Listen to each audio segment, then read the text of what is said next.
श्रीमद् भगवद गीता अध्याय 15 पुरुषोत्तम योग। भगवान ने कहा जाता है कि एक शाश्वत अस्वस्थ वृक्ष है जिसकी जड़ें तो ऊपर की ओर है और शाखाएं नीचे की ओर तथा पत्तियां वैदिक स्रोत है। जो इस वृक्ष को जानता है वह वेदों का ज्ञाता है। भक्ति योग की महत्ता की विवेचना के बाद यह पूछा जा सकता है कि वेदों का क्या प्रयोजन है। इस अध्याय में बताया गया है कि वैदिक अध्ययन का प्रयोजन कृष्ण को समझना है। इस भौतिक जगत के बंधन की तुलना अस्वस्थ के वृक्ष से की गई है। जो व्यक्ति सकाम कर्मों में लगा है उसके लिए इस वृक्ष का कोई अंत नहीं है। वह एक शाखा से दूसरी में और दूसरी से तीसरी में घूमता रहता है। इस जगत रूपी वृक्ष का कोई अंत नहीं है और जो इस वृक्ष में आसक्त है उसकी मुक्ति की कोई संभावना नहीं है। वैदिक स्रोत जो आत्मोन्नति के लिए है वे ही इस वृक्ष के पत्ते हैं। इस वृक्ष की जड़ें ऊपर की ओर बढ़ती हैं क्योंकि वे इस ब्रह्मांड के सर्वोच्च लोक से प्रारंभ होती है जहाँ पर ब्रह्मा स्थित है।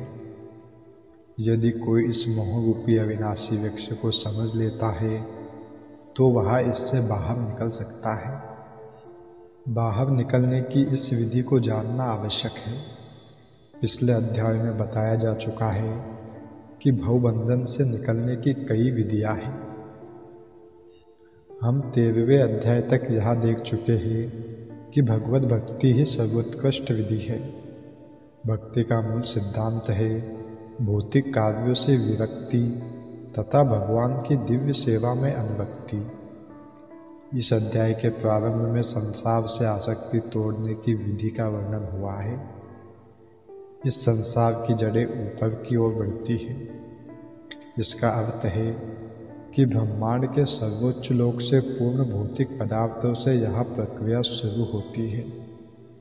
वहीं से सारे ब्रह्मांड का विस्तार होता है जिसमें अनेक लोक उसकी शाखाओं के रूप में होते हैं।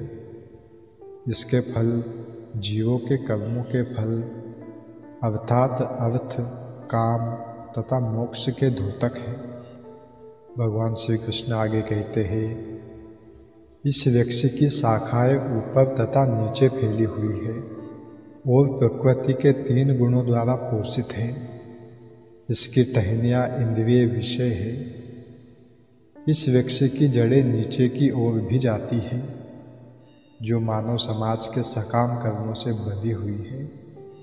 इस वृक्ष के वास्तविक स्वरूप का अनुभव इस जगत में नहीं किया जा सकता। कोई भी नहीं समझ सकता कि इसका आदि कहाँ है, अंत कहाँ है या इसका आधार कहाँ है। लेकिन मनुष्य को चाहिए कि इस दृढ़ मूल वाले वृक्ष को विरक्ति के शस्त्र से काट गिराए। तत्पश्चात उसे ऐसे स्थान की खोज करनी चाहिए जहाँ जाकर लौटना ना पड़े और जहाँ उस भगवान की शरण ग्रहण कर ली जाए जिससे अनादिकाल से प्रत्येक वस्तु का सूत्रपात तथा विस्तार होता आया है। अब यह स्पष्ट कह दिया गया है कि इस अस्वस्थ के वृक्ष के वास्तविक स्वरूप को इस भौतिक जगत में नहीं समझा जा सकता क्योंकि इसकी जड़ें ऊपर की ओर है।